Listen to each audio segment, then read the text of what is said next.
మన జన్మ కుండలిలో ముఖ్యంగా లగ్నం ప్రామాణికంగా తీసుకోవాలండి. అయితే లగ్నంలో రాహు మరియు కేతువు గాని, అదేవిధంగా రాహు, కేతువులు, శని ఈ 3 గ్రహాలు ఉండకూడదండి లగ్నంలో. దాని వలన ఎఫెక్ట్ బాగా పడుతుంది. మరి ఆ జన్మ కుండలి ప్రకారం లగ్నంలో రాహు, కేతువులు మరియు శని గనక ఉన్నట్టయితే చాలా వరకు నష్టమే జరుగుతుంది. అభివృద్ధి అనేది కూడా ఉండదు. దాన్ని మనం రూపుమాపడానికి దానికి సంబంధించినటువంటి స్టోన్స్, క్రిస్టల్ స్టోన్స్ ఉంటాయి. ఆ క్రిస్టల్స్ మనం తప్పకుండా చేతికి ధరించినట్టయితే ఆ సమస్య నుండి బయటపడిపోతామండి.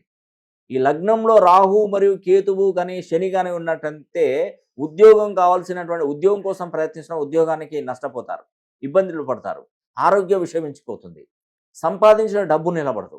మెయిన్‌గా లగ్నంలో ఇలాంటి సమస్యలుంటాయి. వాటికి సంబంధించినటువంటి ఆ క్రిస్టల్స్ బ్రాస్లెట్ అనేది కూడా నేను డిజైన్ చేసి మీకు ఇస్తాను. అది పెట్టుకుంటే ఆ బ్రాస్లెట్ ధరించినట్టయితే మీకు చాలా మంచి జరుగుతుంది. ఒకవేళ మీరు అలాంటి సమస్యలతో ఇబ్బంది పడితే మన ఆఫీస్ నంబర్‌లకు కాల్ చేసి మీ పేరు అండ్ మీ యొక్క డేట్ ఆఫ్ బర్త్ గనక పంపించినట్టయితే నేను ఆ బ్రేస్లెట్ అనేది కూడా 3 బ్రాస్లెట్లు మీకు పంపించడం జరుగుతుంది. మరి ఈ అవకాశాన్ని ప్రతి ఒక్కరు పేరు పేరున సద్వినియోగం